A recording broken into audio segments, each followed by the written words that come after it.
La razón. Patricia ríe, rompe el hielo y la señal. Hablan de sombras en un tono casi informal. Entre archivos y leyendas, algo empieza a respirar. Lo que nadie nos contaba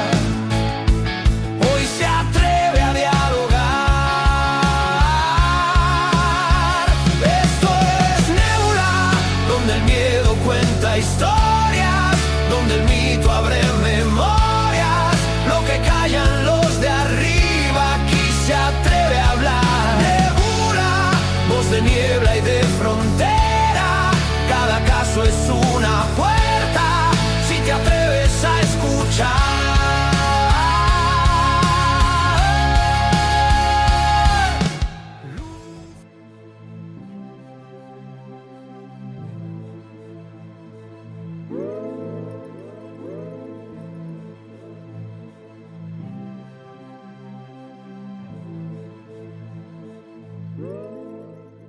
En la oscuridad de la noche, mucho antes de que existieran los coches, ya se hablaba de presencias en los caminos, viajeros solitarios que aseguraban no estar solos. Con la llegada del automóvil en pleno siglo XX, esas historias evolucionaron. Las antiguas sombras ahora aparecían al borde de la carretera, autostopistas que suben y desaparecen, figuras que advierten de tragedias que aún no han ocurrido. Y lo más inquietante es que en esos relatos se repiten por todo el mundo. Desde Estados Unidos hasta España, diferentes culturas, pero el mismo patrón. ¿Casualidad? ¿Sugestión? ¿O algo permanece atado al asfalto? Hoy en Nébula exploramos la historia de las apariciones en carretera, y en concreto en una muy especial. Así que si estás conduciendo, mira bien por el retrovisor, porque esta noche quizás no estés solo. Buenos días, buenas tardes, buenas noches a todos los nebuleros. Una semana más, jueves. Sé que muchos no nos escucháis los jueves, sino que viernes, sábado, domingo y los demás días del resto de la semana. Pero sí que es cierto que nosotros estrenamos cada jueves alrededor de las 7:30 de la tarde estos capítulos de Nébula. Y hoy, la semana pasada tuvimos la entrevista con José Antonio Caravaca, donde también el compañero Juan Carlos Pasalodós nos invitó a aquella historia de 1956 con aquel gran aparato ufológico, entendemos así, gran aparato ufológico en las medianías, cercano, porque no sabremos decir quizás por la distancia que había y por la cantidad de ciudades que se llegó a ver, pero creemos que estaba muy cerca de lo que sería Valladolid ciudad. Así que hoy nos enfrentamos nada más y nada menos, y tengo que deciros que a una investigación la cual me llegó y se hizo un reportaje incluso en televisión, que recordaremos a lo largo de este capítulo, pero lo que no se hizo fue el posterior, es decir, es cierto que hubo un reportaje, es cierto que se recogieron los testimonios, es cierto que se estuvo en aquel lugar y se proyectó este reportaje de una aparición en carretera, como hemos podido escuchar también en un principio. Pero lo que muy poca gente sabe, o prácticamente nadie, es el posterior. Es decir, el caso no terminó simplemente en aquel reportaje, sino que a posterior de ese reportaje, incluso con todo el boom que llegó a generar, no tuvimos otra que ponernos a investigar y estar en la zona y el lugar donde ocurría este tipo de aparición. que hoy vamos a narrar. Pero ante todo y como todo, muy buenas noches, Patricia Alonso. ¿Qué tal esta semana después de que tuvimos un capítulo extenso de tu Pucela natal, de Valladolid, tu Valladolid natal? ¿Qué tal todo esta semana? Muy buenas noches, Raúl, muy buenas noches, nebuleros. Bueno, pues sí, un capítulo, como ya os dije, que a mí me apetecía mucho hacer desde hacía tiempo. Y de esos que cuando lo terminamos de grabar te quedas con la sensación y con el buen sabor de boca, ¿no? De haberlo hecho con ganas, con gusto y satisfecha del programa que hicimos. Y en cuanto al programa de hoy, bueno, programón, ¿eh? No podéis perderlo porque si la primera parte, como dice Raúl, de la investigación, digamos, que se sabe, es impresionante, os aseguro que la segunda parte va a ser impactante. Yo recuerdo cuando me contaste esta historia hace años ya, me quedé con la boca abierta. O sea, es algo que, bueno, es de esas cosas que luego se te quedan en la cabeza y te da por pensarlas durante tiempo. Y creo que os va a gustar mucho. Y más incluso que te he enseñado hace poco un vídeo en el cual se ve algo extraño, una aparición también o una luminaria que no tiene mucho sentido. Y esto lo viste hace poco, además. Sí, cierto. Y es un vídeo alucinante, desde luego. La pena es que no lo podáis ver, porque es de esos, como siempre os digo, de esos archivos secretos de Raúl Sacrés. Pero ese no me lo habías dicho, que estaba, por cierto. Y cuando lo vi el otro día me quedé impactada. O sea, no me lo esperaba, desde luego. Yo solo puedo decir que esto fue hace años ya. No recuerdo, fíjate, el año del reportaje. Creo que fue 2014, 2015 o 2013. Más o menos, yo creo que andará por ahí más o menos este reportaje y esta investigación. Y recuerdo mandárselo a una persona que era, bueno, pues que tiene mucho conocimiento a la hora de editar audio, editar vídeo y ese largo, etcétera. Hoy en día me estoy volviendo un experto con esto de Nebula, de poder editar, también tengo que decirlo. Pero en aquel momento era totalmente, vamos, ni idea. Y es cierto que yo le paso ese documento de archivo donde, pues bueno, se ven, adelanto un poco, pero bueno, yo creo que también está interesante el hecho de poder narrarlo. Unas imágenes donde está todo en oscuridad, evidentemente no hay luz eléctrica, y en una puerta de unas ruinas, que luego explicaremos de qué son estas ruinas, se ve cómo se proyecta o cómo en el propio interior, a vista de la cámara, cuidado, a vista de la cámara, que no del ojo humano, que yo estaba allí en primera persona, al lado de la persona incluso que estaba grabando en cámara, no se veía nada, pero es que cuando reproducimos el vídeo, lo que el sensitivo en aquel momento estaba diciendo se veía representado en aquella luminaria. Pero esto, ¿qué es lo que se veía y qué es lo que se iba a ver? Mejor no relatarlo, digamos, ahora, sino que relatarlo a posterior cuando expliquemos un poco toda esta historia, dónde nos movemos, a dónde vamos y sobre todo, qué fue, y lo más importante, lo que encontramos. Pero Raúl, antes de todo eso, creo que tenemos que dar una noticia que, bueno, yo creo que bastante importante y que nos hace además mucha ilusión.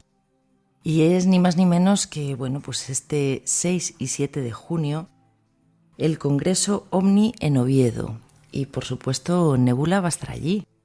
¿Y quién más va a estar allí? Pues nombres tan sumamente importantes, imaginaros, como JJ Benítez, José Antonio Caravaca, Josep Guijarro, Juan Gómez Ruiz, Iván Martínez, Marcelino Requejo, David Madrazo y Alfonso Trinidad, entre otros. Pues sí, esta es la historia, esta es una noticia que queríamos daros porque nos hemos unido de forma inesperada a este congreso. De hecho, estamos hablando con la organización del Congreso, que ve con muy buenos ojos el hecho de que podamos estar como Nebula en este Congreso rodeado de tantos grandes ufólogos que van a visitar la ciudad de Oviedo. Yo creo que un marco incomparable allá en Asturias. Bueno, vamos a disfrutar tú y yo también con la comida, porque ahí siempre que vamos a Asturias disfrutamos como locos de esos cachopos y bueno, es igual.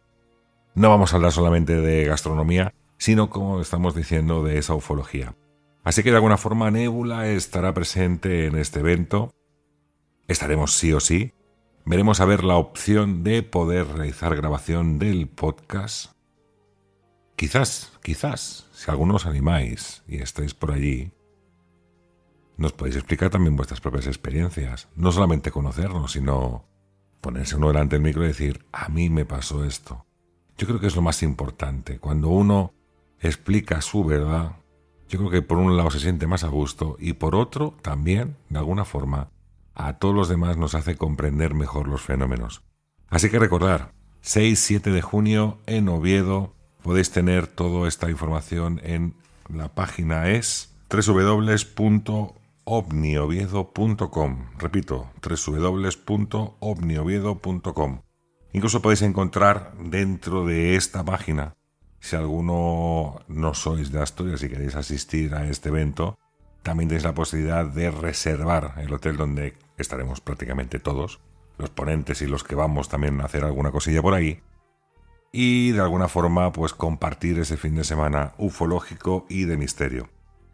Así que dicho lo cual, yo creo que ahora ya sí, ya podemos pasar de lleno, que me he metido antes de lleno en la anciana de la curva, y quiero decirlo así, la anciana de la curva, porque siempre se ha hablado de que aquella aparición, fijaros que desde épocas de la Edad Media, del propio medievo, ya se hablaba que aquellos caminos por los cuales los caballeros avanzaban con sus caballos, en dirección a castillos, en dirección a batallas, a Tierra Santa quizás, a tantos otros lugares, en momentos, se encontraban con las famosas damas blancas, que de alguna forma les esperaban o estaban al pie de los caminos.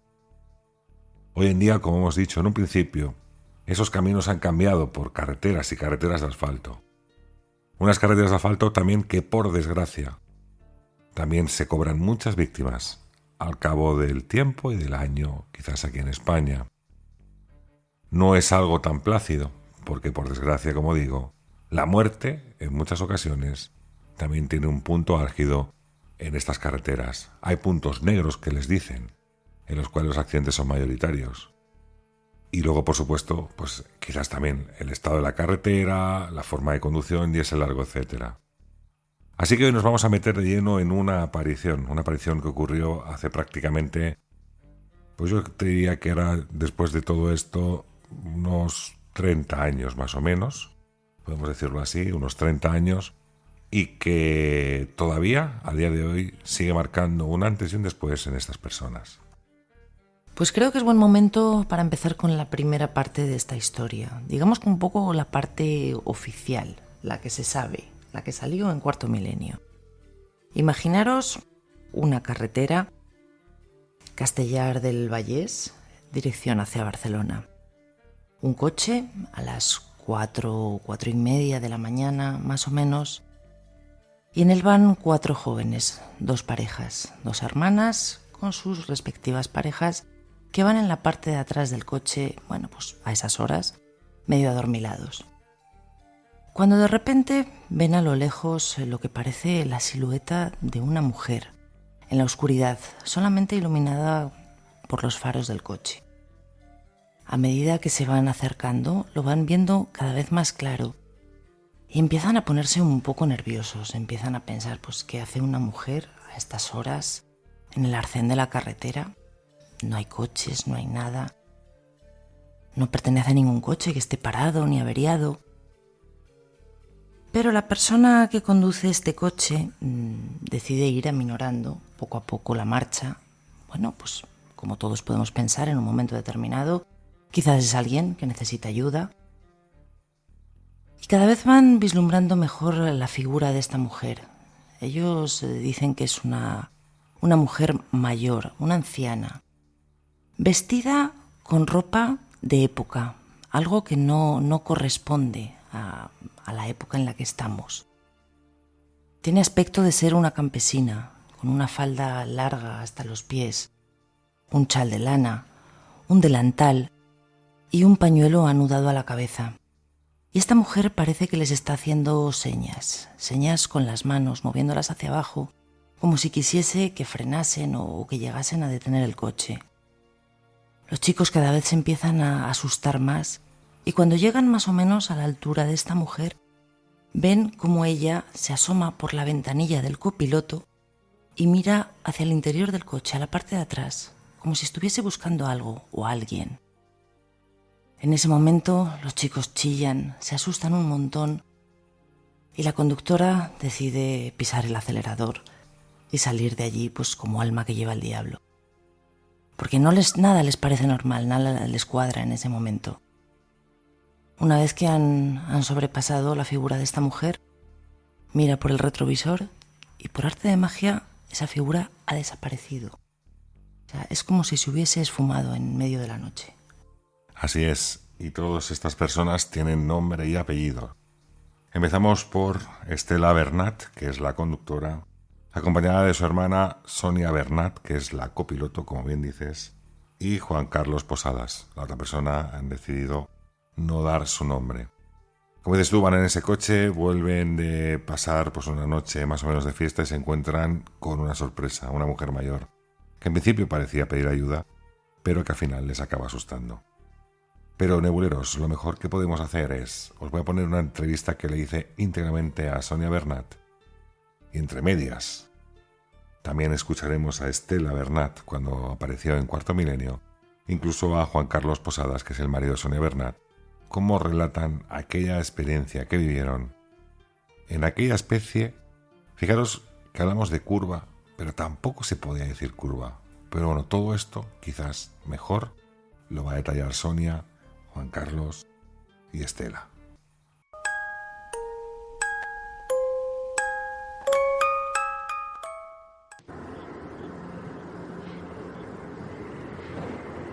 ¿Cuánto tiempo hace que te ocurrió esta aparición? Pues esta aparición hará pues más o menos unos 22 años. Uh-huh. ¿Quién viajabais en este vehículo? Bueno, pues estaba el que es mi marido ahora, el que es mi cuñado, mi hermana y yo. ¿A qué hora más o menos? ¿Qué hora volvíais? ¿Qué dirección tomabais? Bueno, veníamos de Castellar, dirección a Barcelona, y serían aproximadamente las 4 y pico de la madrugada, de la tarde. ¿Y qué fue lo que visteis en la carretera? ¿Qué os pasó? Bueno, pues nosotros veníamos por el camino de montaña y ya llegábamos a la última curva antes de llegar al núcleo urbano, de Sabadell. Y entonces, bueno, pues nosotros a lo lejos vimos, mi hermana y yo enseguida, una señora en el andén. Y entonces, claro, nos asustamos porque dijimos, hasta ahora, una señora. No sé, además fue extraño porque iba vestida con un ropaje que no era de la época tampoco, ¿sabes? Llevaba unas faldas largas, llevaba como un pañuelo en la cabeza, un chal de lana y como un delantal. Y entonces mi hermana se asustó, yo también, y dije, ostras, ¿qué es esto? Entonces, claro, al gritar, mi marido, que iba medio dormido detrás, mi cuñado, enseguida se despertaron, ¿qué pasa? ¿Qué es esto? Y la vieron, también la pudieron ver ellos. Entonces, conforme nos íbamos acercando, mi hermana ya iba muy despacito, entonces vimos que nos hizo unos gestos con las manos, así 3 veces para abajo, como nosotros entendimos que quería que paráramos, ¿no? Que aminoráramos, ¿no?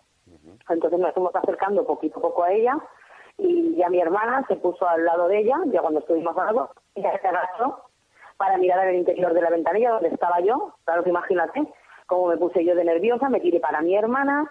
Entonces mi hermana cogió y pegó un grito, gritemos todos, nos pusimos muy nerviosos, y entonces aceleró, y automáticamente mi hermana, sin quitar la vista del retrovisor, miró para atrás, todos girados para detrás, y en ese momento ya había desaparecido. O sea, que llegasteis a verla muy cerca, o sea, podrías describirla tal y como iba vestida. Yo sí. Bueno, yo prácticamente la podía tocar, prácticamente, la tenía en mi ventanilla. Entonces, mira, pues la cara, lo he comentado alguna vez, pues una mirada fija, una mirada muy extraña, sin expresión, con los ojos así muy abiertos, luego tenía muchas arrugas en la frente y alrededor de los labios, las arrugas muy marcadas y la tez muy pálida. En el momento que viste a esa persona con esas características, parecía ser curso de siglos pasados, ¿qué reacción tuviste? Tú te dijiste para tu hermana, pero ¿qué pasó en aquel momento?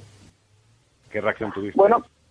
Bueno, la reacción mía, automáticamente, claro, al verla tan cerca, estaba a centímetros de mi cara, y entonces esa me impactó tanto, yo me tiré para mi hermana pegó un volantazo, que en ese momento llega a pasar otro coche en dirección contraria y nos vamos contra él, pero claro, la reacción nuestra es huir de ahí, ¿no? Entonces, claro, como vimos que nos hizo parar, pero tampoco tenía intención de decir nada, porque no nos dijo nada, es que ni gesticuló, nada de nada, simplemente la intención de mirar hacia el asiento de detrás, como intención de que estaba buscando algo, que estaba mirando a ver quién había en el asiento de atrás. Y entonces, pues nada, ya te digo, aceleró corriendo, sin quitar la vista del retrovisor, nos giremos automáticamente y es que había desaparecido. Pero es que lo bueno es que no había ningún sitio para poder irse, o sea, es que había un montículo de tierra, ¿sabes?, como un nivel de la montaña, y es que allí no podía haberse ido por ningún sitio.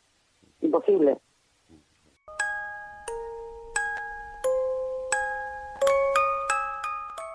Cuando lo cuento me asusta un poco, ¿no? De hecho, yo por ahí ya no vuelvo a pasar. No te lo puede explicar una persona a las 4:30 de la mañana, 4:30, 5 menos cuarto de la mañana, sola ahí, en una curva, y haciéndote así. Es que no se puede explicar. En esa carretera que no hay casas, no hay ninguna urbanización, no hay nada, solamente hay montaña, a esas horas, y una mujer, además que era una mujer mayor. Además es que, ya te digo, la vimos desde más de 10 metros de distancia hasta que la tuve encima, porque yo sí que puedo decir que la tuve encima, porque la tuve a un palmo de mí. Iba conduciendo, mi hermana iba al lado mío, y detrás iba el que ahora es mi marido y también mi cuñado. Viene una especie de curva, pero bastante abierta, no es una curva cerrada, y vemos a lo lejos la silueta de una mujer. Y a medida que iba acercándose, pues la veía muy clara, muy clara. Y entonces vemos que esa mujer nos está mirando a nosotros, mirando para el coche. Cuando la vimos al principio, mi marido dio un grito como diciendo, ¿y eso qué ha sido? ¿Qué es esto? ¿Quién es? Cuando la tuve más encima, hizo un gesto con las manos, así, como de parar. Entonces, claro, yo en aquel momento, no sé, no me imaginé, digo, pues a lo mejor se le ha estropeado el coche, necesita ayuda. Aminoré un poco porque no sabía, no sabía qué es lo que quería. Y una mujer ahí sola, vestida de época y de esto, pues claro que da un poco de miedo. Me acuerdo perfectamente cómo iba vestida, que luego cuando ya lo vi más de cerca no me cuadró, porque llevaba una ropa muy rara. Era ropa de otra época, como de campesina. Nosotros más o menos distinguimos una campesina, pero no de este siglo. Me acuerdo que llevaba una falda muy larga, llevaba como una especie de delantal encima. Y lo que también era muy, muy curioso, que llevaba un paño en la cabeza, atado aquí en la barbilla. Tengo que decir que los pies en ningún momento se los vimos. Era una expresión así con los ojos muy abiertos, pero era una expresión pero sin expresión. Hizo un gesto como de asomarse y mirar al interior del coche. Se agachó y miró por la ventanilla a ver quién había detrás. En aquel momento pues yo me asusté porque realmente no entendí qué es lo que pasaba. Esa persona no me estaba pidiendo ayuda, no había ningún coche parado que estaba estropeado ni nada, averiado.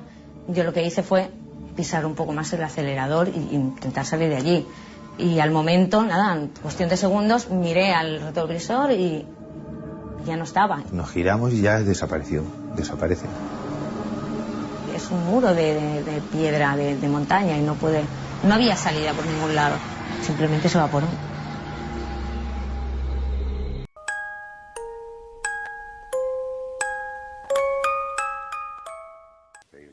Y a razón de esta aparición que tuvisteis y demás, creo que has preguntado a diferentes personas del ámbito ahí de Sabadell y todo aquello, Bárbara, y creo que hay personas que también dicen haber visto a esta persona justamente en esa curva. Parece que son gente de autobuses y tal. ¿Has comentado con alguien que te han dicho? Sí, un chofer de autobús. Un chofer de autobús me comentó que la había visto también en la misma curva. Después fue muy curioso porque, bueno, a raíz de salir el programa de Cuarto Milenio, pues aquí también me ha parado mucha gente por la calle. Y entonces uno que vive en mi misma calle, pero al principio de todo, 20 números más abajo más o menos, pues me comentó que unas primas suyas, cuando tenían 8 añitos, tuvieron un accidente de coche en esa misma curva con sus padres y se mataron las 2 gemelitas allí en la curva. O sea que encima... ¿Y cómo consideras la curva? ¿La curva es peligrosa? ¿Es muy cerrada? ¿Es una curva que tiene mucho peligro? No, es que es una curva, pues sí, que hace así un poco de pendiente para arriba, pero tampoco es una curva de esas de decir, tiene un peligro excesivo, ¿no?, para que hayan tantos accidentes por allí. Sé también que volcó un camión de bomberos allí, se mató el bombero también, viendo un servicio. Y bueno, han habido varios, la verdad es que sí. O sea que es una curva que en principio no tiene apariencia que sea peligrosa, pero a la misma vez parece que la muerte sí que está registrada o tiene un punto clave en ese punto. Sí, la verdad que sí, ha habido bastantes muertes allí, pero ya te digo que no es una curva excesivamente peligrosa, es bastante abierta, ¿eh?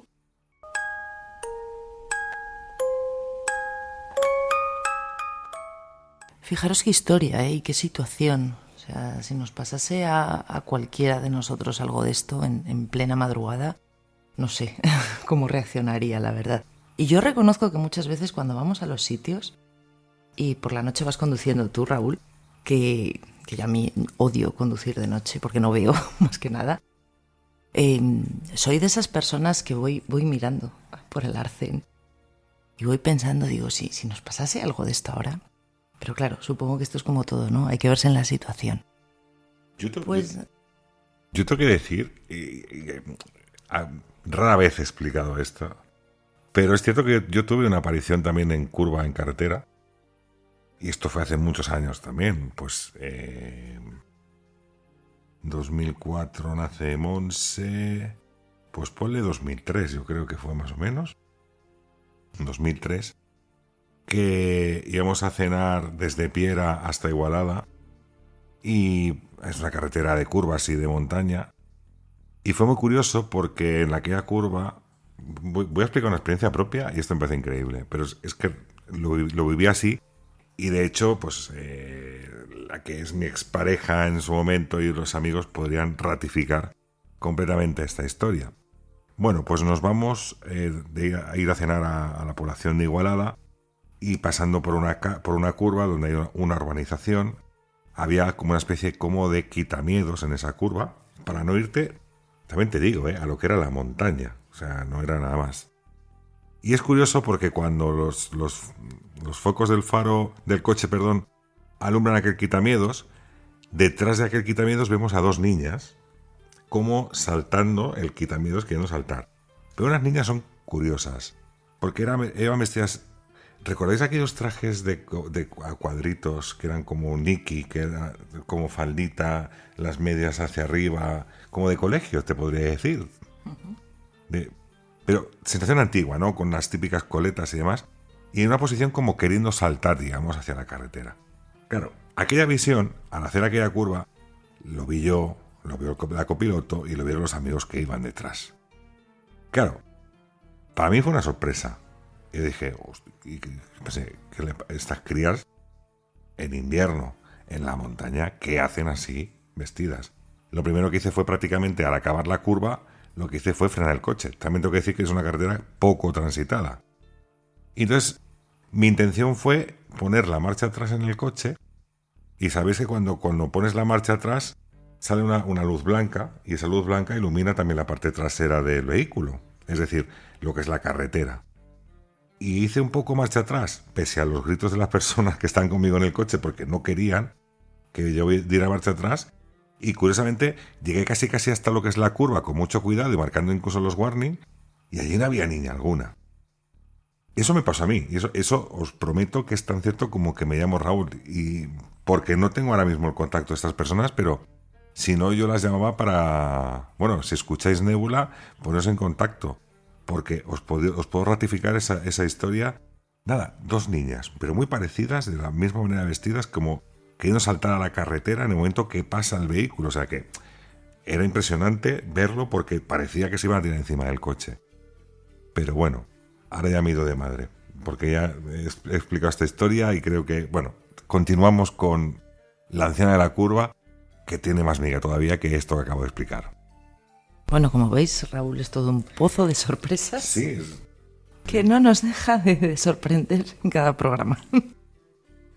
Bueno, pues como os iba contando, después de que Cuarto Milenio emitiese este reportaje, Sonia, una de las hermanas, digamos que no estaba muy conforme, ¿no?, con toda aquella historia. Ella quería saber más. Y entonces decidió ponerse a investigar un poco por su cuenta. Y bueno, pues hablándolo un día con su marido, después de que había pasado ya algún tiempo, su marido la comenta que él recuerda que por allí había, él cuando era pequeño, había visto algunas tumbas que estaban por esa zona, unas tumbas muy antiguas. Entonces un día, bueno, deciden los dos marcharse a explorar. Y realmente cuando se pusieron a mirar todo aquello, hay una ermita, que por lo visto es del siglo XIII, y junto a la ermita realmente entre los hierbajos y todas las malas hierbas que allí han crecido, cuando empiezan a mirar, ven que realmente allí están esas tumbas. Unas tumbas que no se sabe de quién son, no se sabe realmente tampoco de qué época son. Se deduce que como la ermita es del siglo XIII, pues más o menos pueden ser enterramientos o posteriores, quizás, no se sabe. Y bueno, pues tirando un poco del hilo y hablando con más gente, empieza a descubrir que por allí pues realmente han pasado cosas trágicas. Incluso hablando con un chofer de un autobús, también la comenta, que él también ha llegado a ver a esta anciana. Allí descubren que también un bombero en un acto de servicio, cuando iban por allí, también falleció. Al parecer en un accidente de tráfico murieron también 2 niñas e incluso un ciclista también falleció en ese punto, que incluso la bici de este chico, por lo visto la pintaron de blanco y está puesta allí en una especie, bueno, pues como de altar donde familiares, amigos, conocidos van a colocar flores. O sea, no sé si decir que es un punto negro esta carretera, pero desde luego es un punto muy trágico. De hecho, está considerado un punto negro. Bien has dicho que son accidentes que se recuerdan y que se tienen. El de las niñas que tú has dicho, unas gemelitas que murieron en el momento, el del bombero, el del ciclista, el de tantas personas. Lo que llama poderosamente la atención de este lugar concreto donde tiene la aparición de esta anciana, que muchos quizás ahora nebuleros estaréis pensando, bueno, es que si la muerte tiene una incidencia tan fuerte en este lugar es normal que algo se aparezca, ¿no? Ya veréis conforme avance la historia que quizás el fenómeno paranormal tenga mucho que ver en estas historias. ¿Por qué digo esto? Porque cuando yo visito por activa y por pasiva en muchas ocasiones junto con Sonia y con su marido Juan Carlos, aquella curva, no podemos decir que sea una curva, la verdad que está bastante abierta. Lo que sí que tiene es un pequeño desnivel, es decir, es una carretera en doble sentido, con un carril para cada sentido, en el cual, pues bueno, llegas a acceder hasta la zona de Sabadell. Y es, digamos, como a las afueras donde más o menos se puede decir que hay como polígonos industriales, por decirlo de alguna forma. Pero insisto, lo que es la curva no es una curva cerrada, no es una curva peligrosa, es una curva que si te acercas a Sabadell, digamos que tiene una pequeña pendiente de subida, y si vas en sentido contrario, una pendiente de bajada. Un pequeño desnivel, tampoco nos pensemos en una gran rampa de subida o de bajada en la que pierdes totalmente la visibilidad. Y esto llama poderosamente la atención porque nadie se explica el motivo de por qué esto es un punto negro en el cual, pases cuando pases, vas a encontrar siempre flores, recordatorios de muchas personas que han fallecido en ese lugar. Y dices, ¿cómo es posible? Bueno, quizás, y voy a decir esto, la explicación no sea que aquella curva sea muy peligrosa, sino quizás lo que se pueda parecer, porque Sonia, además, después de salir en Cuarto Milenio, mucha gente se puso en contacto con ella porque había tenido la misma experiencia que pudo tener ella junto a su hermana, y a su marido y con su cuñado. Y digo esto porque incluso por ahí pasan autobuses de línea que van en diferentes poblaciones, e incluso autobuseros que hacían esa ruta normalmente, le han asegurado que esa anciana, aquella persona mayor, que se aparece justo en ese término, justo en esa especie como de curva muy abierta, podemos decir, es una cosa que era bastante común en aquel momento. Así que no sé por dónde enfocar, pero sí quiero que os hagáis una idea de que esa curva no es tan sumamente peligrosa, pero al mismo tiempo tiene ese punto de tragedia. Y has dicho muy bien que hay una ermita que está muy cercana a lo que sería aquella curva, en los alrededores, y que Juan Carlos recordó muy bien que tenía esas tumbas y que incluso hubo un desprendimiento por el agua y demás, y acabaron muchos restos saliendo y aflorando a la superficie por culpa de los corrimientos de tierra hace muchos años y por culpa también de lo que serían las aguas. Y hay una cosa que te vas a reír, que es más curiosa todavía. Y es que yo tiempo atrás me había llegado una información de que había una masía justo está enfrente de lo que sería esta ermita, en la cual muchos clientes y sobre todo los trabajadores, y he conocido trabajadores que me han explicado y me han narrado esas experiencias, nos comentan y nos dicen, o comentaban y nos decían, que en aquel restaurante, en aquella masía, que también se come estupendamente bien, todo hay que decirlo, había sensaciones extrañas y apariciones de personas que no correspondían. Y esto estamos hablando de un perímetro quizás de 1 kilómetro a la redonda, de lo que estamos hablando, de esa especie como de curva abierta que estamos comentando y estamos relatando. Es decir, que en un mismo lugar acontecen varios hechos. Pero claro, está el hecho principal, que es el que narraremos. O sea que estamos hablando de una carretera con una curva que no es una curva como tal. O sea, no es una carretera peligrosa ni conflictiva. Y yo me pregunto, Raúl, ¿todos estos sucesos que han ocurrido en ella no habrán sido provocados precisamente porque esas personas en un determinado momento hayan visto algo que les ha asustado y que ha podido provocar esos accidentes? Porque tal vez el origen de todo esto, ese fenómeno que ocurre, esa mujer, no tenga precisamente nada que ver con ese punto de la carretera. A lo mejor tenemos que trasladarnos unos cuantos metros más allá. Sí y no.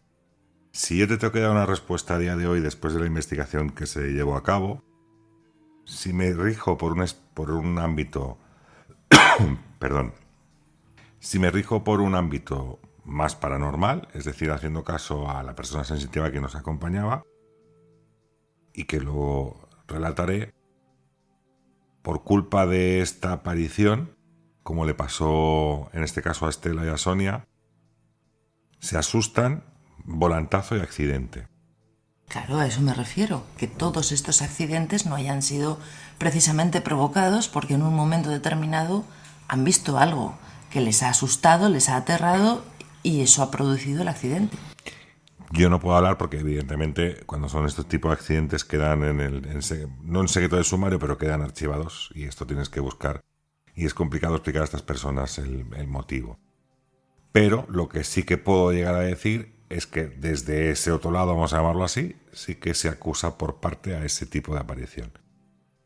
Sería una explicación razonable dentro de lo irrazonable, entiéndeme. Razonable porque hay algo que asusta a la persona, da un volantazo y tiene un accidente. Irracional en el sentido porque estamos hablando de una posible aparición o espectro o espectral en una carretera que no tiene peligro y que esto, pues bueno, provoca lo que son los accidentes. Pero sí, vamos bien desentrañando por aquí. Bueno, y es que ahora tengo que contaros otra parte de la historia. Digamos que un poco más, no sé exactamente, tú sí que sabes en concreto más o menos cuántos metros hay, ¿no? Pocos. No, pertenece casi a la curva. En las inmediaciones de esta curva está la antigua fábrica conocida como la Lanera Española. Esta fábrica comenzó a construirse en 1915 y se terminó más o menos sobre 1917. Fue impulsada por la Asociación General de Ganaderos del Reino junto con empresarios locales. Incluso participaban grandes accionistas, entre ellos, fijaros que hasta el rey Alfonso XIII. Estaba situada junto al río Ripoll, en una zona estratégica para la industria textil. Y tenía una función bastante específica. Recibía la lana bruta, allí se lavaba, se seleccionaba y se preparaba para luego venderla a las fábricas textiles de Sabadell y Tarrasa. Y esto hizo que Sabadell encajase en esa época y que fuese uno de los mayores centros laneros de España, hasta el punto de ser llamada la Manchester catalana. Pero esto no era solo una fábrica, sino que la fábrica tenía numerosos trabajadores. Una colonia. Y todos ellos vivían efectivamente en la colonia textil, que estaba, digamos, pues en las inmediaciones de la fábrica. No era una colonia aislada, típica, Pero bueno, pues sí que tenía los típicos elementos, ¿no? Había viviendas para trabajadores y técnicos, que hoy hay que decir que todo eso ha desaparecido, simplemente quedan 4 ruinas, ¿no? Tengo entendido. También había edificios específicos, como los llamados el Belgués, que eran para técnicos extranjeros.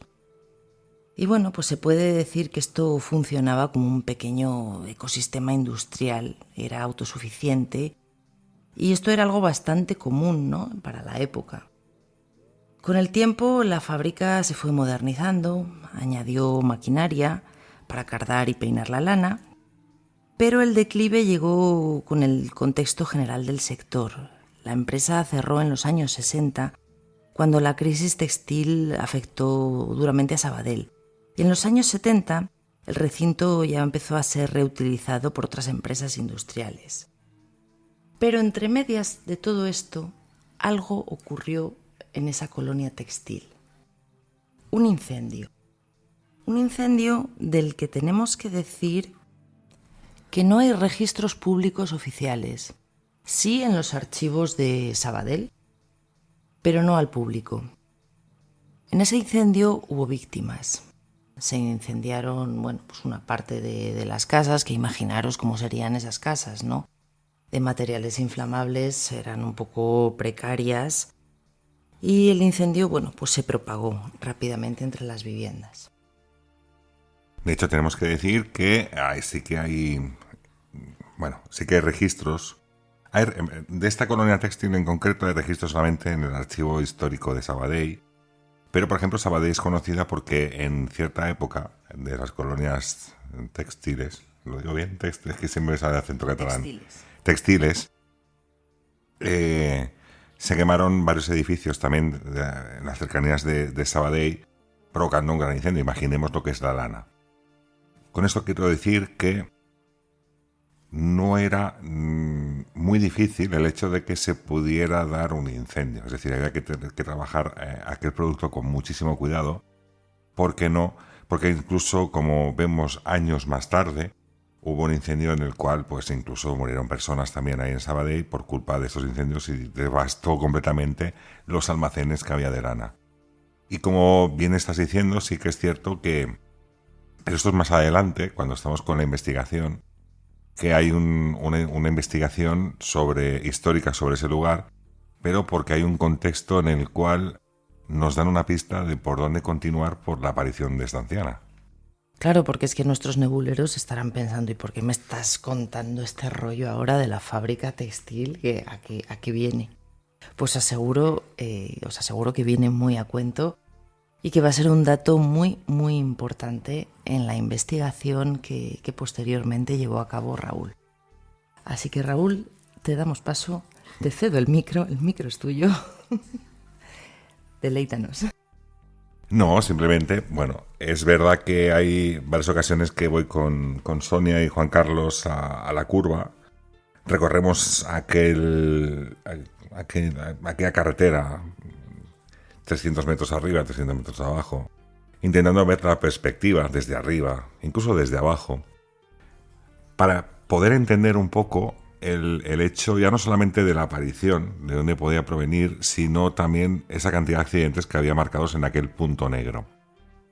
Y curiosamente, pues como bien has dicho, lo de la Alameda Española, esto viene dado porque está a muy pocos metros. Es un edificio antiguo que hoy en día se mantiene como resultado, como algo histórico del lugar, aunque gran parte de lo que es la colonia evidentemente ha desaparecido. Han dejado simplemente lo que son las fábricas y aquellas chimeneas enormes que había para poder tratar este producto como era la lana. Pues aquí, después de varias visitas, no dábamos con la respuesta. Como he dicho, visitamos aquella ermita, visitamos aquel cementerio, estuvimos hablando con las personas de la Masía de Can Junqueras, que es aquí, estamos haciendo una publicidad tremenda a Can Junqueras, cuando no sé ni siquiera en cuarto milenio, pero bueno. Incluso, mira, desde aquí avanzo. Si alguien ha estado en Can Junqueras y ha tenido alguna experiencia, oye, tenéis vías de contacto para explicárnoslo. Y así confirmar también esta otra historia de este lugar también encantado, a muy pocos metros también de lo que quedaba, lo que es la antigua colonia. Así que, dadas las circunstancias como estaban, no queda otra que avisar, y en este caso avisar a alguien que supuestamente puede ver ese otro lado. Y es cuando un día tomamos la decisión de avisar, como he narrado más de una vez aquí en Nébula, que trabajaba con nosotros el señor Gómez, aquel sensitivo que me dejó... Bueno, aquí habéis escuchado incluso lo de Torre Martina, pues este es otro de los casos que también tuvimos con él, y que sin decirle prácticamente palabra alguna, yo recuerdo también coger el coche y ahora ir a buscarlo a su casa, porque incluso en aquel momento no tenía 18 años recién cumplido, ni siquiera tenía carne, y tirar para allá. Bueno, pues es verdad que paramos allí cerca de la Lanera, porque es una zona donde, digamos, pues de una parada muy cercano a lo que es la curva, y él se pasea por aquella carretera, vamos paseando por el arcén, con el peligro que ello conlleva también, cabe decir, y él dice que no siente nada. Él en todo momento dice que no hay nada, pero a cada momento se giraba hacia atrás, es decir, nosotros descendíamos a por aquella curva, se giraba hacia atrás y él decía, me están llamando de allí, como marcando a esa parte de la Lanera, pero más lejos, más hacia atrás. Entonces digo, bueno, pues si te están llamando para allá, hacemos una cosa. Cogemos el coche y damos una vuelta a ver qué es lo que tú estás notando o estás viendo. Porque os tengo que decir que decía que en esa curva él no veía absolutamente nada. Bueno, pues nos volvemos a montar en el coche, bajamos por aquella curva, bajamos por aquella carretera y a la derecha hay como un pequeño desvío en el cual se introduce que va a dar a la antigua colonia, a la parte esta, digamos, que sería como industrial, donde más adelante incluso está la ermita, donde está Can Junqueras. Y cuando cuando estamos llegando casi al final, prácticamente donde está la ermita y la masía, me dice, para, reduce, y os puedo prometer que abre la puerta del coche trasera y sale caminando. Pero con el coche en marcha, ¿eh? Puede ser que fuera a 5 kilómetros por hora, 3 kilómetros por hora, pero que se abrió la puerta y se fue. Aparqué el coche como pude en un lateral y lo veo que se está metiendo por unas hierbas a una especie como de ruinas. Yo en aquel momento no tenía historias sobre la lanera, la no lanera, la colonia y la no colonia. Simplemente sabía que había un edificio ahí que ponía la lanera española, pero tampoco echabas cuentas de que realmente pudiera ser algo de todo aquello. Y bueno, pues en un acto de continuar con aquella investigación, Sonia, yo, creo que también estaba Rafa y Juan Carlos, seguimos a Gómez, que Gómez pues coge las de Villadiego, como digo, y tira para aquellas ruinas y se mete, ahí en una especie como de ruinas de como casas en estado ruinoso, en muy mal estado prácticamente, y tal y como se mete dice, todo esto viene de aquí. Y nos quedamos, ¿pero y esto qué es? Porque claro, tenéis que pensar que nosotros bajamos y dimos la vuelta, es decir, sí que es colindante, pero queda en bajada, es decir, como bien has dicho, el río Ripoll queda como en bajada donde estaba esa colonia. Es decir, no quedaba lo que es pie de carretera, es como si fuera una montaña y aquello va descendiendo y estamos como en la parte de la montaña de abajo. No hay mucha distancia, o sea, no es una montaña muy enorme o un descenso muy enorme, pero sí que es verdad que no está al mismo pie de carretera, que hay una pequeña bajada. Entonces nos empieza a explicar que de donde a él le llamaban era de ahí, pero que tampoco tenía muy claro el tema de la anciana, que no lo tenía muy claro. Total, que más o menos con estos datos dijimos, bueno, volvemos un día de noche con la calma, porque claro, imaginaros, es una zona donde hay muchas personas que caminan por allí, porque es una zona verde, es una zona la cual, pues bueno, para hacer el senderismo pues está muy bien, está lo que es la ermita, luego te puedes tomar un café si quieres o un refresco en Can Junqueras. Bueno, la cosa que está preparada como para senderismo. Y dijimos, bueno, pues venimos un poco más de noche y a ver qué es lo que nos encontramos y venimos como un poco preparados, porque ya os digo que en un primer momento no teníamos esperanzas de encontrar, porque nos hacemos cruces, ¿por qué tantos accidentes? ¿Y por qué la anciana? Y cuando estamos arriba, ¿por qué la anciana no aparece en la curva y el sensitivo no es capaz de ver absolutamente nada de esa anciana? Pues llega el día de la investigación sí que es cierto que en ese momento Sonia, porque esto fue pasado unos días, esto fue un fin de semana y creo que fue pasado unos días, Sonia sigue con aquella investigación. Sonia es una gran investigadora, tengo que decir, ¿eh? Y es cuando, de alguna manera, empieza a pedir información y pedir para entrar en el archivo de Sabadell sobre este concreto. Bueno, pues como os digo, un chaval de 18 años, en los cuales nosotros en una distancia vemos la antigua lanera. Ahora hay edificios que han restaurado, que imagino que sean de la lanera, como fábricas y como almacenes y demás. Y cuando estamos en aquellas ruinas, entonces este chico nos empieza a explicar una historia. Y la historia es que aquello era donde estaban las viviendas de la colonia textil de la colonia textil de la lanera española. Era el lugar donde los trabajadores vivían. Tenéis que pensar que en estas colonias incluso había escuelas, había iglesias, eran como mini ciudades para los propios trabajadores. Es decir, el trabajador podía llevar a su hijo al mismo colegio que estaba en la misma colonia y al mismo tiempo podía los domingos ir a rezar a la propia iglesia que habían montado en la colonia. Y de hecho, también está la colonia del Parque de Güell, que también la hizo Antoni Gaudí. Y bueno, independientemente de esto, para que os hagáis una idea de cómo se vivía. Eran trabajadores, pero que al mismo tiempo tenían derecho a una vivienda y una estancia en aquel lugar. Supongo que los sueldos estaban de alguna forma considerados como más económicos porque de alguna forma le estaban dando la vivienda. Pues al cabo del rato, es cierto que nosotros vamos con la intención de saber sobre esa anciana, por qué se aparece en la carretera. Y Gómez, en un momento dado, dice que por allí hay mucha gente. Cuando digo gente, hablo de entidades, espíritus, apariciones, como se les quiera llamar. Tengo que deciros incluso que cuando estamos en aquel lugar, no sé si por el hecho de las ruinas o no ruinas, pero os puedo garantizar que en todo momento escuchamos piedrecitas que caían a nuestro alrededor. Y de hecho tenemos grabaciones de vídeo en las cuales se ve como de alguna forma nos asustamos, porque lo que no es normal es que aunque tú estés ahí y estás quieto, no te estén cayendo piedrecitas justamente a cada momento, prácticamente, o en muchos momentos. ¿Que pueden ser animales? Pues puede ser, pero sí que es verdad que cuando enfocamos hacia donde caían aquellas piedras, allí no había absolutamente nada. Pero bueno, vamos al meollo de la cuestión, y es que Gómez pregunta por aquella anciana, y adivinar qué, aparece.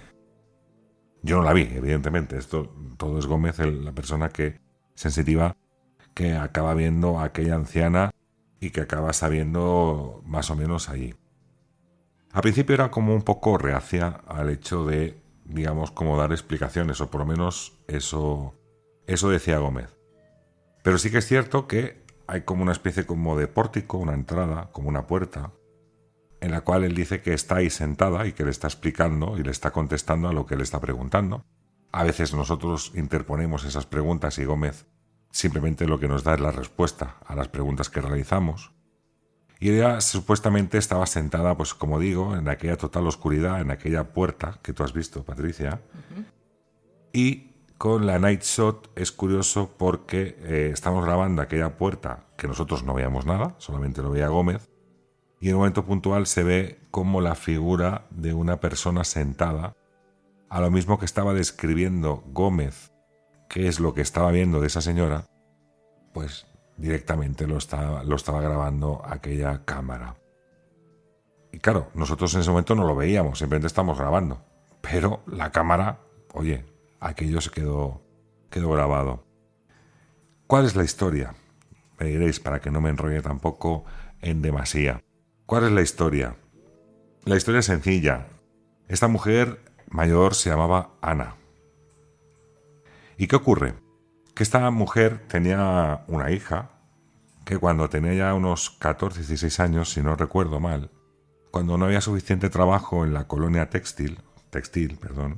en la colonia textil, normalmente los que son los capataces, los gerentes, los dueños, La tendencia es que no pueden, digamos, quedarse más personas que lo que son los trabajadores o niños cuando son muy pequeños.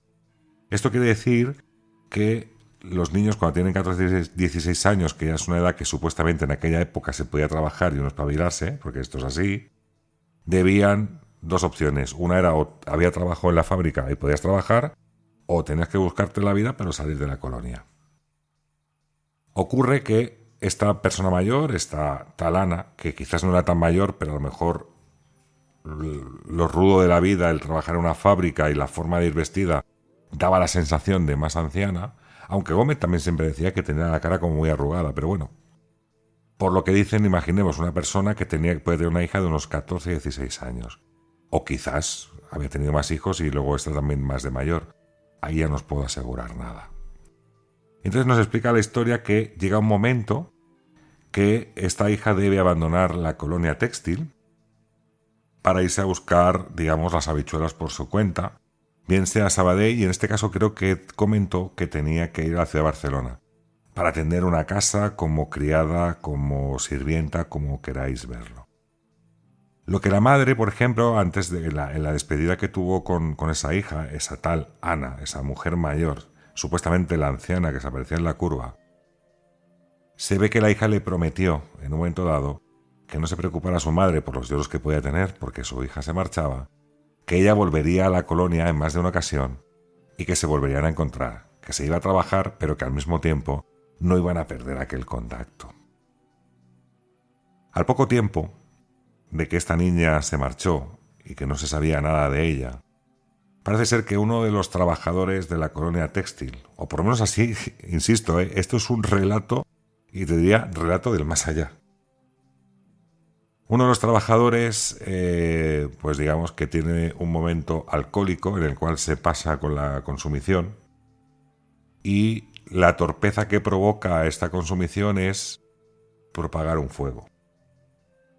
Este fuego acaba quemando gran parte de esa colonia y esas viviendas donde permanecen, viven estos trabajadores de la colonia textil. Y acaban falleciendo. Entre los fallecidos está esta Ana y toda la gente que, según Gómez, decía que estaba por ahí pululando.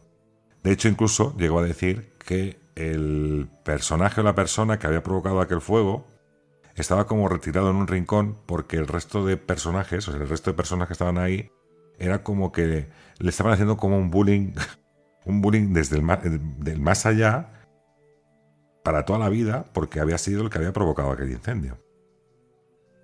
Y esto tal cual os lo estoy relatando, esto es así, ¿eh? Estos son palabras textuales todas, como os digo, de Gómez, que luego ratificaré con estudios históricos. Pues lo curioso de todo esto es que mueren muchas personas y entre ellas muere Ana, que es la madre de esta niña que ha tenido que marcharse. La promesa no se pudo cumplir. No se volvieron a ver después de aquella partida porque el fuego impidió aquel reencuentro entre madre e hija. La respuesta que aquella Ana daba en aquel momento era que ella salía muchas noches a la carretera porque su hija le había prometido que iba a volver a la colonia textil. Pero nunca volvió. Entonces ella, como hemos explicado en un principio y como bien ha explicado Sonia, como bien ha explicado Estela o Juan Carlos, ella paraba los vehículos, moviendo así los brazos. Y como hemos dicho, o como han dicho, como han relatado, miraba al interior del vehículo para ver si su hija volvía a aquella colonia textil, como le había prometido a su madre antes de marcharse. Y eso lo realizaba durante muchas noches, porque era una promesa que estaba completamente inacabada.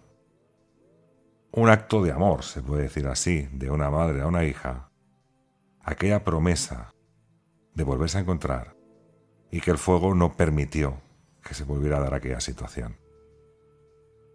Aquello yo creo que nos emocionó a todos, fijaros, porque pasamos de un estado en el cual se notaba una densidad un poco fuerte cuando llegamos a una densidad un poco como más tranquila en el momento que aquella historia parece ser que de nuevo afloró.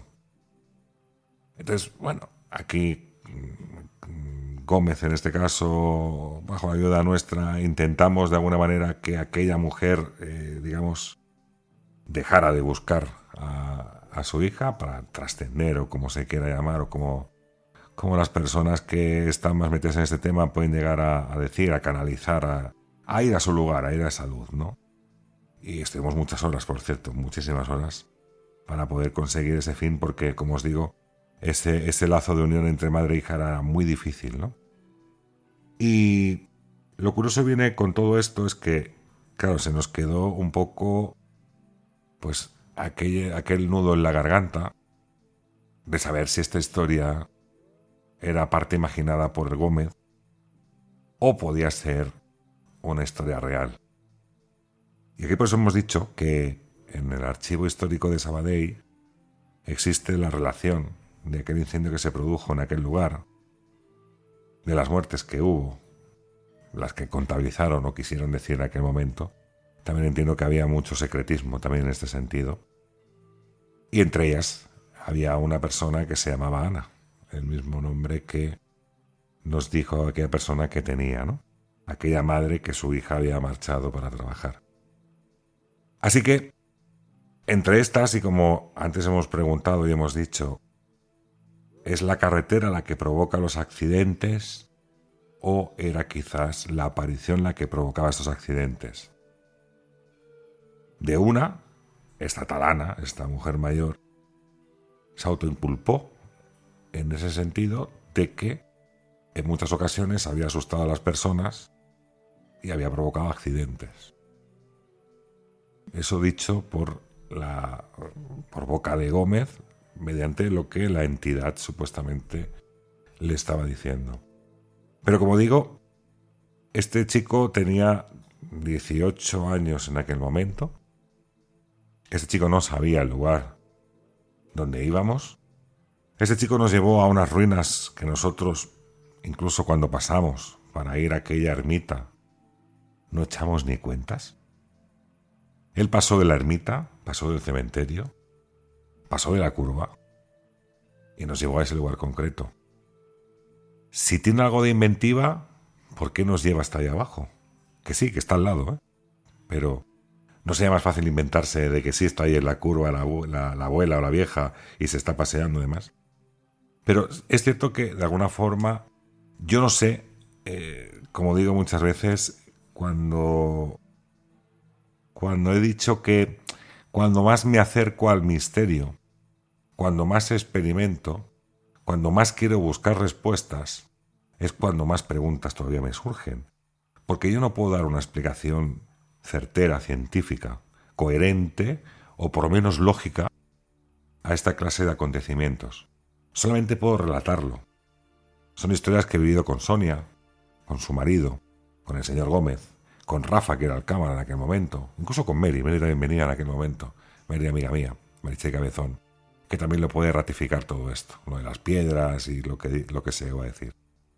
Así que esa es la historia por la cual aquella mujer salía en concreto a esa carretera justo, sí, como hemos dicho, a pocos metros de la ladera española, porque si tú en aquel momento salías de aquella colonia textil de la lanera, la puerta de acceso, de salida a la carretera, prácticamente estaba dentro de esa curva. Es decir, lo más lógico es que si tú esperas a alguien que vuelva, estés en la puerta de la lanera. Y esa carretera, ese punto negro marcado en el mapa por los accidentes, coincide con lo que sería la entrada a la antigua colonia textil de la lanera. Me parece una historia impresionante. Fíjate que ya me la habías contado hace años, pero me he vuelto a emocionar. O sea, escuchándola es una historia que emociona. Me parece muy bonita, la verdad. Porque cambia mucho. O sea, de la primera parte del programa, de la historia oficial, digamos, a esta, da un giro tremendo. Imaginaros, ¿no? Esa madre que, bueno, pues por amor a su hija, por una promesa, que sale a buscarla todas las noches. Claro, sin saber que lo que está provocando en muchas ocasiones son accidentes y fallecimientos de otras personas que no tienen culpa de nada. Pero me parece una historia, vamos, digna de película. De hecho, tengo que decir que cuando Gómez hace lo que tiene que hacer, como digo yo, para ir a ese otro lado, una de las cosas que argumenta para no poder marcharse es que tiene la pena de la cantidad de vidas que se ha llevado por delante por el hecho de salir a buscar a su hija. Que no, claro, esto es una forma de... A ver cómo lo explico. Yo creo que hay un momento que como que culpan del incendio a ese personaje, pero no terminan de estar del todo seguros si están muertos o están vivos. Ellos continúan esa vida en la colonia y lo que hace ella es salir simplemente a buscar a su hija. Entonces, es complicado. Ya os digo, hay un momento, como os digo yo, cuando nosotros entramos que se nota una densidad tremenda, algo que solamente cuando lo vives lo puedes explicar en el ambiente. Conforme pasa esta historia, parece que esta historia al salir a la luz, de alguna manera, es como que marca una especie como de descanso en esa densidad ambiental. Pero también digo que después de hacer lo que pasa, que además incluso hubo una promesa, ¿no?, que siempre tienes que hacer, en este caso con Gómez. Es que Gómez tenía que volver para ayudar a todos los que estaban, a los restantes, incluso a que había provocado el incendio, a dar ese paso, ¿no?, porque todavía estaban allí. Lo que sí que estoy seguro es que desde ese año yo tengo muy claro que aquella mujer, por lo menos, ha dejado de buscar a su hija ya en aquella carretera. O por lo menos eso es lo que nos quedó a todos en aquel momento después de, pues eso, después de mucho trabajo que se hace, el hecho de que de alguna manera trascienda, vamos a llamarlo así, ¿no? Así que eso es lo que yo, sí, como dices tú, emociona, y cuando tú lo vives de esa manera y luego ves la historia marcada en papel, en tinta, te puede emocionar. Pero cuando la persona te lo está explicando de esa forma y luego ves que hay una realidad histórica, pues te quedas un poco como se queda uno, ¿no? Extrañado, la cabeza te va a explotar. Esas historias que, como digo yo, cuando escucho mucha gente que dice, no, todo esto son invenciones, esto es la mente humana, esto es no sé qué, esto es no sé cuánto, esto es tal, es porque no han tenido este tipo de experiencias. Porque no han buscado quizás tener este tipo de experiencias, porque quizás les produzca miedo. Pero detrás de todo ese miedo siempre hay historias humanas. Porque los que están al otro lado, en su día fueron humanos. Sintieron, padecieron, lloraron y rieron, igual que nosotros. Y lo que ocurre es que a veces las promesas no cumplidas en algún momento tienen que cumplirse. Y eso es un arraigo que se queda justamente enmarcado en aquellas 4 piedras que todavía se mantienen en pie de aquella antigua colonia, y en aquellas 4 piedras que marcaban el trabajo diario de todos esos trabajadores de la colonia textil. Y esa es la única realidad, así que ese fue el reportaje de Cuarto Milenio que habéis escuchado en un principio y cómo se desarrolló a posterior toda esta historia. Tal vez esta historia no trate solo de una aparición en la carretera, sino de algo mucho más humano, porque en medio del asfalto, de las luces largas y del miedo repentino, hay una figura que no buscaba asustar, sino entender. Una anciana que aparece una y otra vez, como atrapada en el eco de su última certeza, la promesa de su hija, una promesa sencilla, cotidiana, pero lo suficientemente poderosa como para atarla a un lugar que ya no le pertenece. La vieja fábrica, consumida por el fuego, no solo se llevó vidas, también dejó preguntas suspendidas en el tiempo, y quizá, entre sus ruinas invisibles, quedó alguien que nunca llegó a comprender que todo había terminado. Los conductores que la ven no entienden lo que ocurre. El miedo es inmediato, instintivo, y en ese segundo de confusión, la tragedia se repite, como si 2 mundos chocaran, el de los vivos que avanzan sin saber y el de alguien que sigue esperando sin poder irse. Y mientras alguien la vea, mientras alguien frene en seco y sienta ese escalofrío inexplicable, quizás ella siga ahí, esperando, porque hay promesas que cuando se hacen desde el corazón, ni siquiera la muerte puede borrar. Y hasta aquí llegamos una semana más de Nébula. Nos hemos metido de lleno en apariciones de carretera. Quizás no todas tengan una historia tan peculiar como la que hemos narrado hoy. Pero si nos ponemos en el primer formato nos damos cuenta de que el terror y el miedo acude a todas las personas en esa primera parte del programa. Y seguramente la parte de ternura y amor o quizás incluso de la emoción, ha llegado en esta segunda parte del programa. Así que si juntamos todo ese tipo de emociones, el terror, el amor, la emoción y el miedo, nos damos cuenta que el misterio está más presente en nuestras vidas de lo que podemos imaginar y lo que podemos soñar.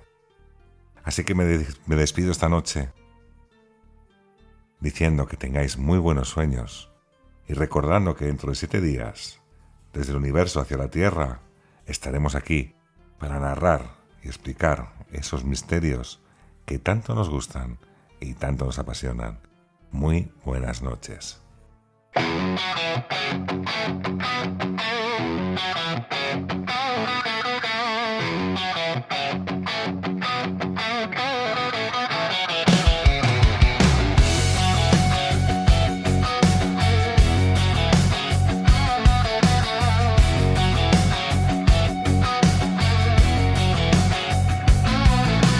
Noche en vela, luz roja en el salón. Raúl pregunta, se me eriza la razón. Patricia ríe, rompe el hielo y la señal. Hablan de sombras en un tono casi informal. Entre archivos y leyendas, algo empieza a respirar. Lo que nadie nos contaba, hoy se atreve a dialogar. Esto es Nébula, donde el miedo cuenta historias, donde el mito abre memorias.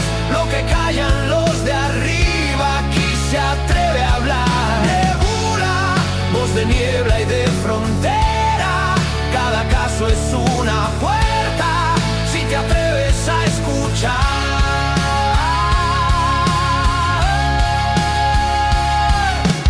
Luz en el cielo que juraste ver de niño, huellas que arden en un pueblo sin testigos, viejos códigos en un templo abandonado, mapas, fechas, un pasado encriptado, entre datos y silencio,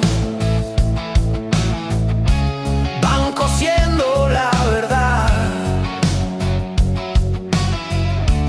Lo imposible, lo prohibido, ya no se puede ocultar. Esto es Nébula, donde el miedo cuenta historias, donde el mito abre memorias. Lo que callan los de arriba, aquí se atreve a hablar. Nébula, voz de niebla y de frontera, cada caso es una puerta, si te atreves a escuchar.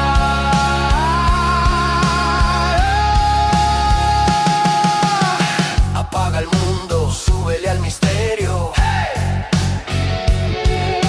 Siente que alguien respira en el estudio. Nombres, fechas, coincidencia o destino.